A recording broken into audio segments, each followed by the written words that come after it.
Good morning, guys. It's Wednesday, the 18th of November. Let me just double check. I've just looked and now I'm double checking. Wednesday, the 18th of November. How are we all today? How are we all doing? I'm doing great. And I'm ready to go. I'm raring to go. Right, let's have a look. See what we've got for today.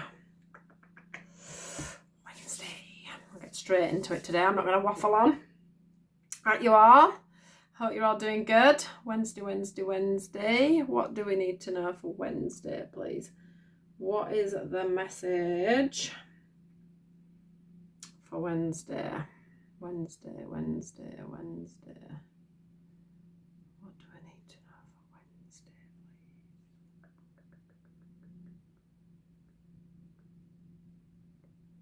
please? Yeah? No? Okay, no. Wednesday.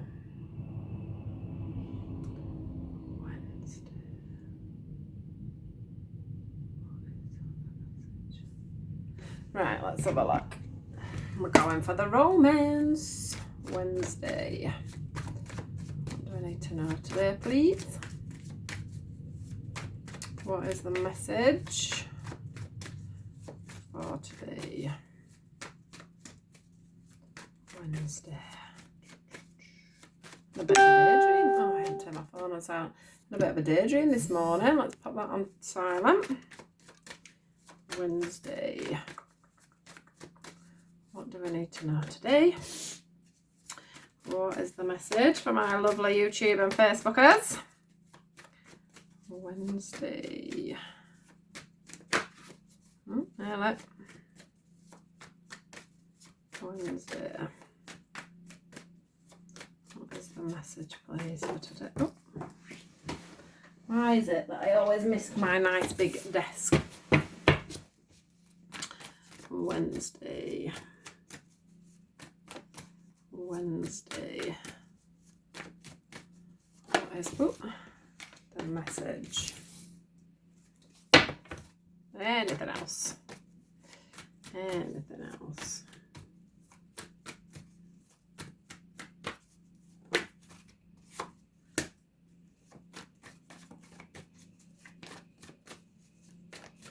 Right, I see.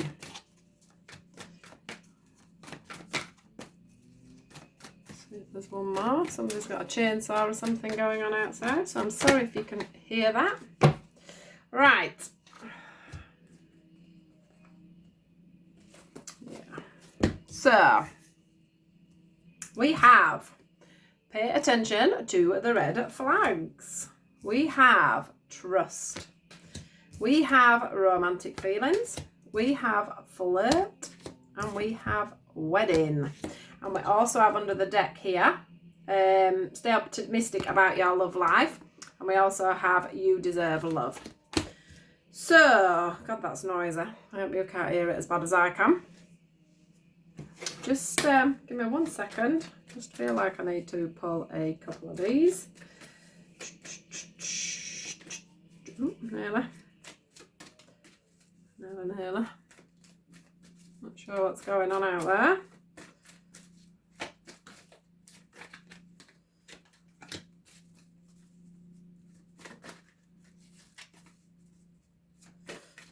Okay.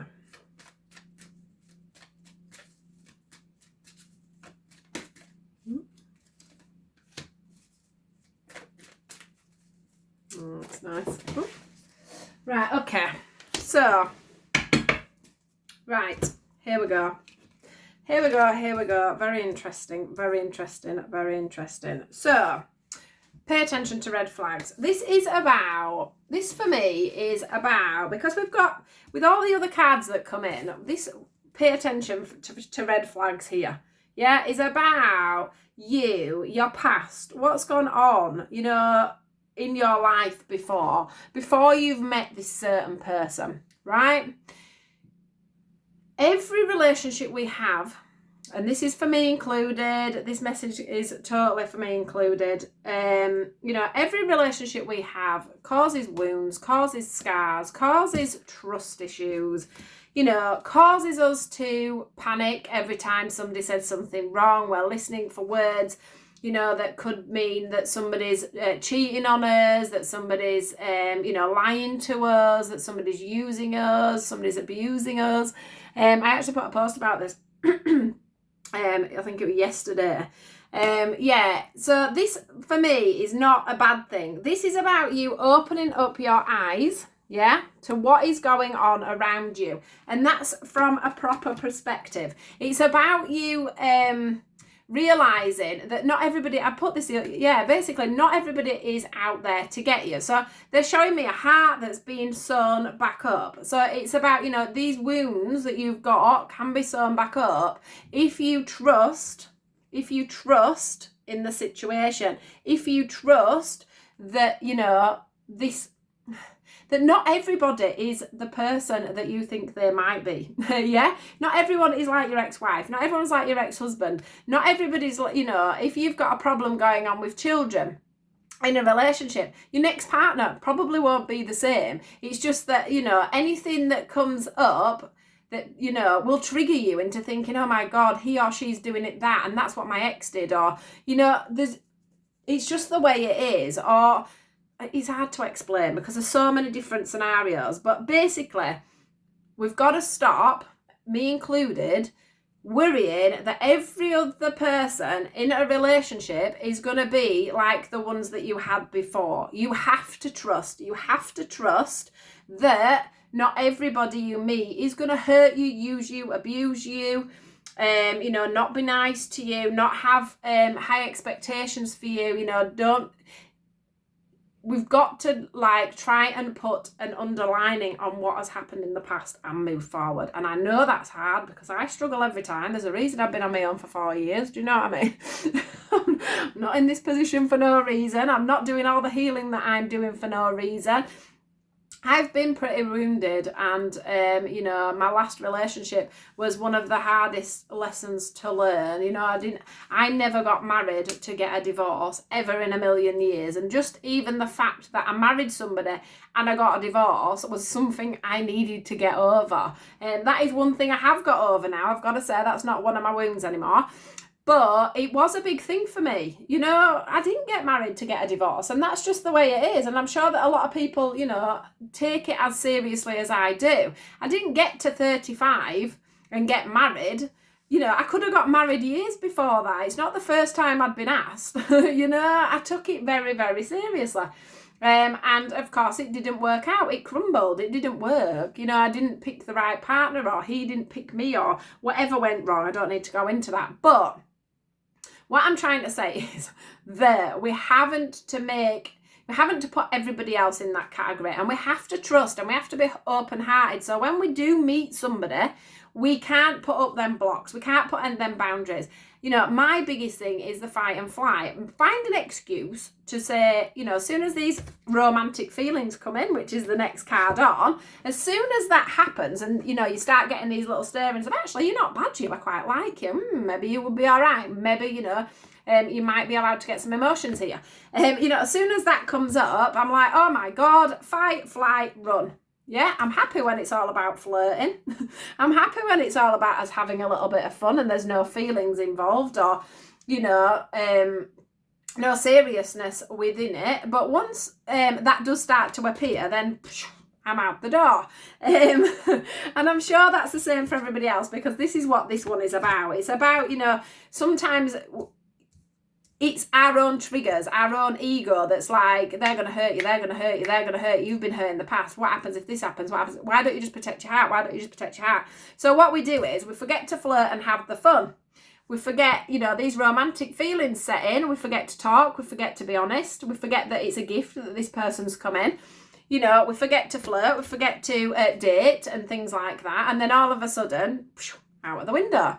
So that's what this wedding's about. It's not about you getting married to this person, although obviously if you can manage to open up to this person, you can manage to bring that person in and let them be a part of your life, let them, trust them, to be sacred with your heart, to protect your heart. Not everybody's gonna, walk around trying to hurt you and harm you. The same to, stay optimistic about your life, about your love life. Someone, if you haven't got someone in the vicinity right now, there's somebody that's there ready to come in for you. But you're not going to get anywhere unless you trust the situation. This situation, so maybe you're with someone at the moment and you're doing all this push, pull, because this is what happens. You know, push them away, pull them back, push them away, pull them back. Will they come back? Can I test them? How much can I test them? How much do they like me? If I want to, do you know what I mean? All these things go on.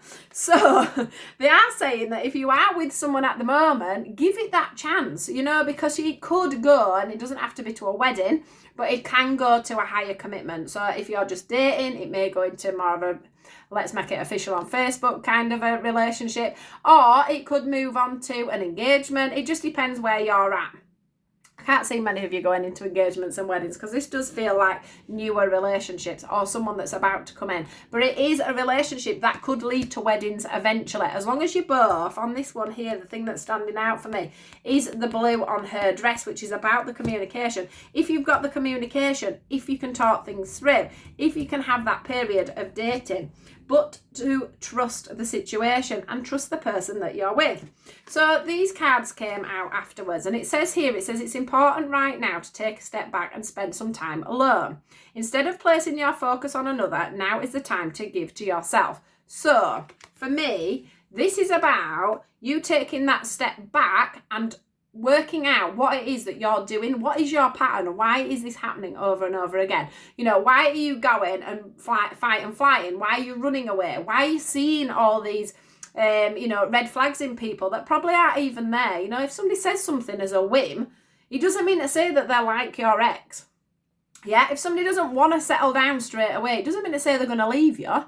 It just means that you know, maybe they've got trust issues as well. Maybe they're worrying about the trusting side of things as well. We always have to remember that other people at the other side of us are also got their wounds and their conditionings and their ways of dealing with relationships. So all that has to come into the mix. And I think as well, if you're older like me, you've got children in there, and you know, you've all your wounds and all your problems and everything else. And it's just finding that person, I guess, that you can actually talk to and settle with. So for some of you, this one here, where it says, you know, about not focusing on another, it's about you focusing on yourself. What is it that is making you do this? Why are you behaving like you're behaving? Why are you worrying about these situations? Why are you not bringing these situations forward?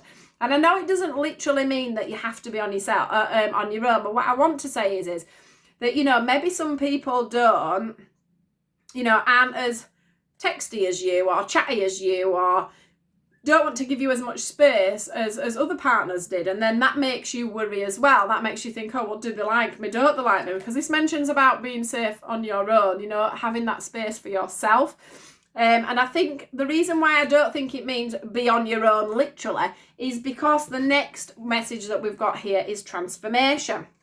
And it says your relationship with one another is about to deepen. Love conquers and transforms all. So love is unconditional. Love transforms all because it's unconditional. So whomever this person is, or the next person that you're going to get in, guys, this is a twin flame card, right? So this card, not everybody has a twin flame. It does seem apparent that I may have one though, which is coming quite clear. But this could be a card of soulmates, soul connections, twin flames, something that's been contracted for you.